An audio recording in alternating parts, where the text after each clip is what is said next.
I'm Yugoslavian, basically, and I'm going to start from a neutral point of view.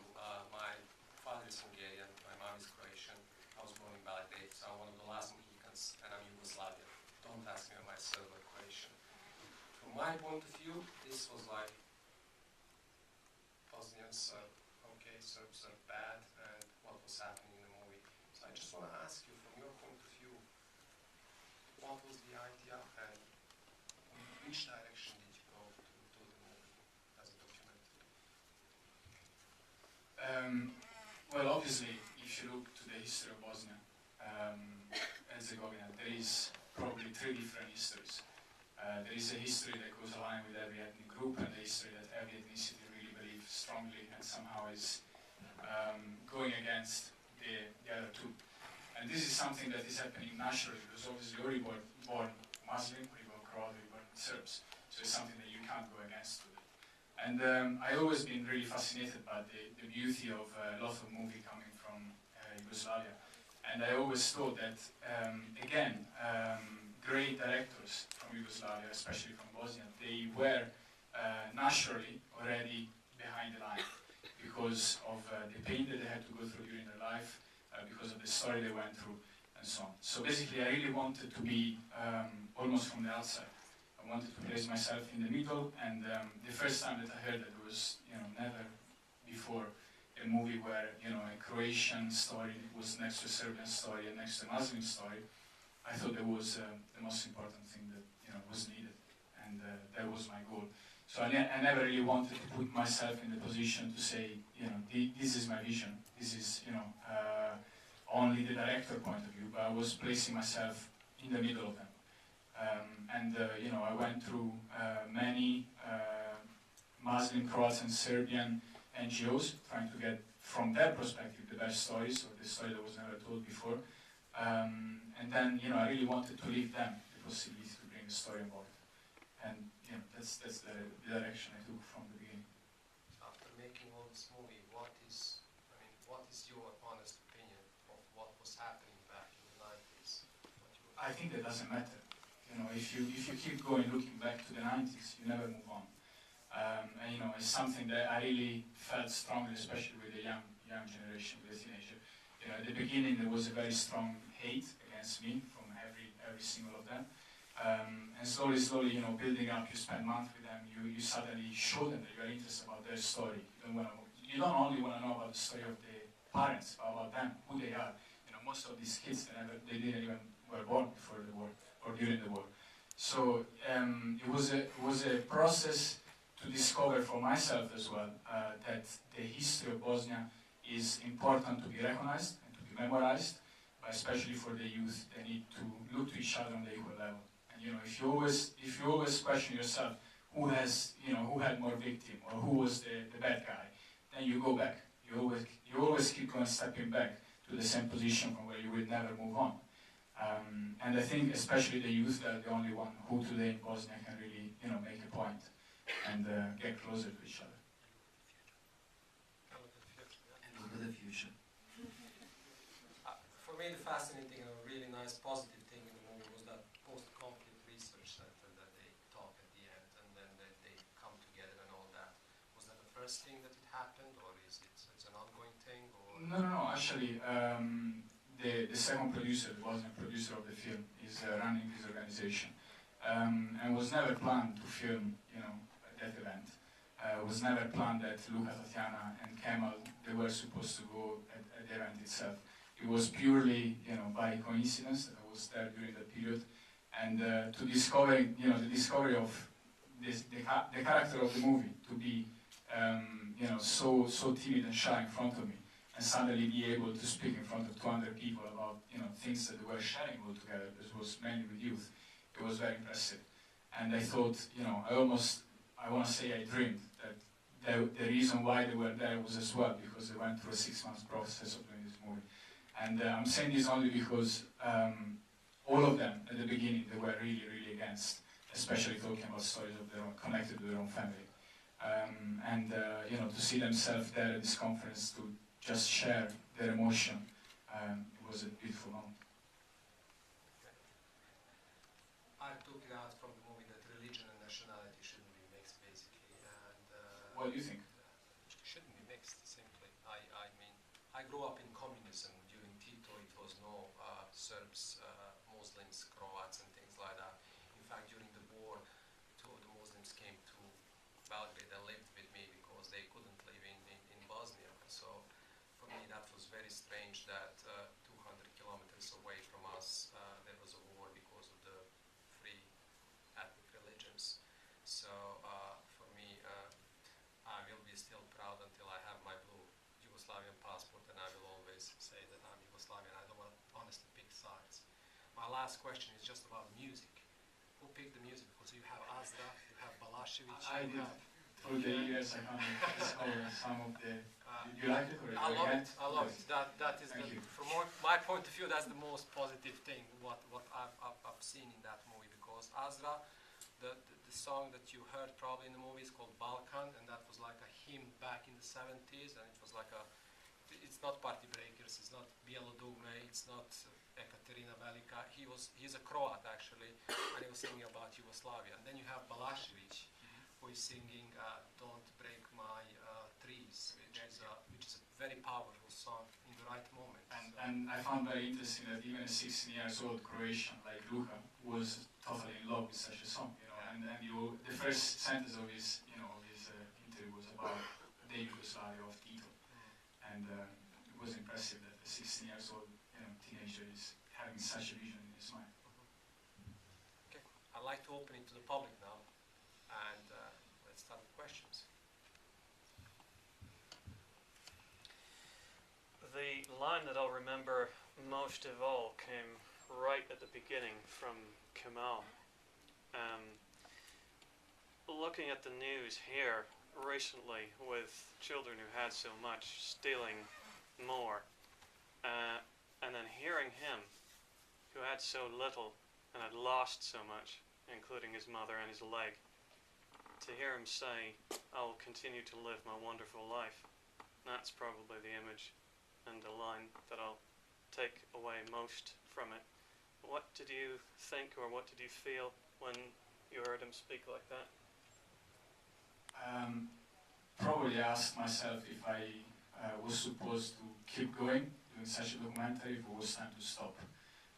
Especially because that line came in a moment where it was probably a transition for Kemal. In between, shall I open myself or not? Shall I really share my emotion and the idea of seeing his mother every morning when he wakes up, or shall I hold on to it? Because the story of Kemal is very interesting. A lot of other television tried to get Kemal, and he was as well traumatized by television because he's the youngest victim of the siege of Sarajevo. And I wanted to meet him just for the reason of who is this guy, who is this hero of Sarajevo that everyone wants to meet. And the first meeting we had was in a coffee place of Sarajevo, and he was totally against the movie, and I was very happy that he was against the movie. I was proud of him. I thought, you deserve not to be part of the movie. After that, we saw each other many times, till the point where he asked me, "Can I be one of your characters?" And that was, a big achievement for myself, because I thought maybe he's getting enriched by this movie as I am, and I'm not the only one. Okay. Yes. How did you find them? How did you choose these people to aid them? I started thinking to do this documentary almost probably 5-6 years ago. I went the first time with a guy who's in this room and probably down here, called Joseph. And we were doing some photography in Bosnia, and it was the first time that I felt that my picture as a photographer, considering my background is photography, couldn't hold enough of the emotion I was feeling in the country. So I had already, I thought of what can I do more? What can I use instead of a picture to translate my emotion in the country? And by coincidence, I started to work more in film until the point where 2 years ago I decided, okay, the right format for what I have in mind is a film about Bosnia. So I went through over 90 stories of different people, from which I have hours of footage, telling me their stories and so on. And it was very hard. It was very hard to find, the subject that you want to use, especially because while the time is passing, you become very close to them. And it's always more hard to say no to someone or to say yes to someone else. One goal that I had, and probably you noticed, is that the 3 stories from the older generation, for example, are coming from 3 concentration camps that are totally forgotten in Bosnia at the moment. Everyone knows about Srebrenica. There were over 6,000 people who died during, in a few days. But for example, Vlasenica, where this lady was kept in a few rape houses around this camp, had as well 6,000 people who are still missing, but it's totally forgotten. The story of the Serbs guy who was in Silos, as one of the title cards said, today there is a huge fight, it was a prison or a camp. And I was asking you and myself, is that a good point? Is that something you should ask yourself, or you should acknowledge that pain happened in that place, and pain from every ethnicity is exactly the same? So I wanted to use 3 stories from places that they were, not discovered before, or at least were not brought to us in here. Luca's father was kept in a camp where Luca, that now is a school, and is the school where Luca is going every day. So you have, a son who is going to his school every single morning where his father was kept, abused and tortured, and so on and so on. So it was hard, and it was probably a teamwork as well. Probably I saw things that, actually I didn't saw things that someone else from the outside, as Enrico, could see. So it was definitely teamwork as well. And from a practical point of view, we had an amazing Bosnian producer who was there interview, and obviously she runs post-conflict research center, so she knew of a lot of stories, and she selected a number of people, and obviously Mirko went to Bosnia 15 weeks, something like that, this year, so went to Bosnia again and again and again, and obviously, again, my job was to be the sort of the guy that cuts and says no, that doesn't go in, because obviously I was able to be detached, whereas obviously it was very, very hard for Mirko. And let's say, so from a practical point of view, that's how we found kind of the characters found themselves, obviously, with editing, and that's it. Yeah, I just want to congratulate you on a really fantastic film, guys. And Thank you. the question I have really relates. We've seen some remarkable characters who, after going through the most unbelievable experiences, have this great positivity. But after 5 or 6 years making this film and interacting with all these people, how much would you say you're left with optimism and pessimism about the future in Bosnia? I think that the objective should be one. We should, I say we as from the outside of Bosnia, we should not consider ourselves the one able to change the thing in Bosnia. There is a huge number of organizations that are thinking, yes, I have a great plan, I'm going to Bosnia, I'm gonna, help for reconciliation and so on. No, it's not going to happen, because everyone from Bosnia is feeling that we are not one of them. So the way I tried to work myself as well was to use probably my skills to do a film for them. I will always try to bring something that it was not just a documentary that tonight we will watch all together and that's it, but something that will leave a mark for them, something they were able to use in the future, something that would change them somehow. And this is is going back to the point that you can do a documentary showing a reality, or you can do a documentary that builds a base and a structure for a future change after the documentary as well. And in Bosnia, I think from every side, from filmmaking to journalism to all kind of support coming from the outside, should be mainly focused on helping them, not trying to find a solution ourselves. Because at the end of the story, they are the one who know the best.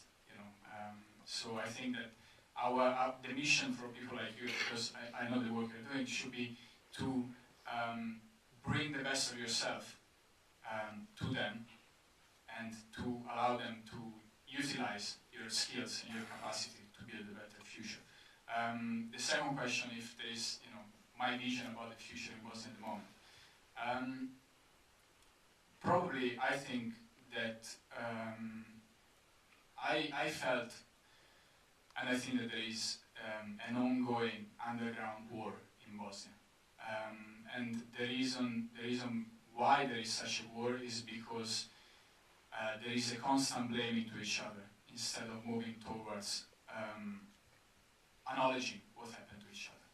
And this is coming back to your first question. You know, is against Serbs, is against Muslims, is against Croats. You know, is supporting everyone. It doesn't matter. You know, it doesn't matter. They all suffer in the same way, and they're all part of their country. So if they want a country, they have to be together. That's So it. there is a scary sentence of the Croat guy who says, it feels like we are in between two wars almost, and there is like a tension in between the kids when they're talking to each other and they are saying bad things about Ustaše, bad things about Mali and all that stuff. That is very powerful as well.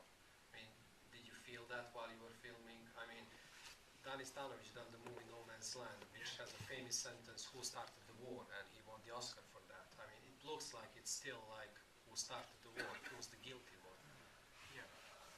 I mean, it is, and you know, as few characters said as well, it is the parents, and you know, is the old stories who are affecting the young one. You know, that kid who said the sentence was probably 7 years old, so I wonder how much he knows about the war in Bosnia. But again, for me, the power of the sentence is not to say he's a Serb from Palestine this sentence, but it's about having a Serbian teenager, Tatjana, who her father was, you know, a soldier during the war, and she's tough enough to say, I'm going to make a change. And the power is there, is when you find, it's almost like finding a victim and a perpetrator at the same times in the story without looking to the character. And Tatjana is the perfect example. You know, I know what certain people did, but the point for me is to move on, is to use my knowledge, is to use the suffering of my family, of my father, to do something positive for this country. And probably, as she's saying as well, 90% of the youth in Bosnia is leaving. But, you know, they're kind of, I have a feeling, they're kept asleep, if it makes sense. Yes. Mirko, maybe you could tell us a bit more about the plans that you have for this film, you know, the screenings you've planned across the Balkans, because it's a really difficult thing you've done to have made a movie that's both for consumption outside of Bosnia and the Balkans, but for consumption inside the Balkans as well. You've also got a wider project going on behind the movie. Maybe you could tell us a bit more about that. Sure. Do you want to say something? I hate to be a party breaker, we have about 2 minutes, so after that, one more question. Mirko is going to be staying here, talk to him after the screening, so we have about 2-3 minutes more. Yes, what after the documentary? I hope that it will be the beginning of something. We have in mind photographic exhibition, we have in mind to help them supporting to open certain cinema that they were running during Tito's time and now they're totally forgotten, and use some of the teenagers to work in the cinema, or to use them as well to support us for future movies. So it's, we are trying to start something. And as I said before, I hope that it's that kind of documentary that doesn't just end informing us about what happened in Bosnia, but probably to the most of you, hopefully will make you think, okay, so it's not that far, it's not that old, but it's still an ongoing thing, it's a contemporary story. And for people like us, it will even give us more motivation to use projects like this to build the next one. Or we can speak after about the next plan and what's next. One last question. Just to ask you, would you, after all your experience in filming in Bosnia, say that pushing these young generation to live together, to concentrate on future, to be positive, is actually stopping them to recognize the losses and mourn over those losses? I think that the first feeling I had watching again and again this documentary is that they know the losses, they know their past, they know the history they went through.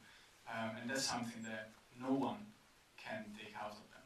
So the only push they can have is to not every day look into that pain, look into the story, but thinking that they have others of other ethnicity, of other religion around them. And if they're not going to be together, they're going to have a country divided in three pieces. Some would say, yes, the best solution, but it was a country that for hundreds of years were united, was Do you together. think that they would acquire the healthy ability to mourn over their losses?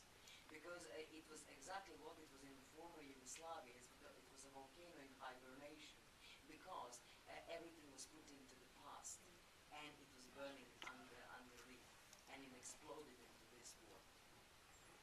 Good point.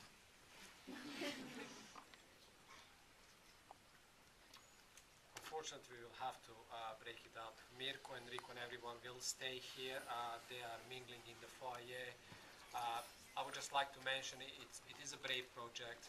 He pushed the points. It's a good documentary. And if you want to see another subject about Bosnia, there is a really good movie in between a Serb, Croat, and a Muslim, and their love story, and it's called Seven for Camera. It's playing Wednesday, 6 o'clock as well. So you should see a fiction connected with this documentary, which is a really good documentary. So another big thank you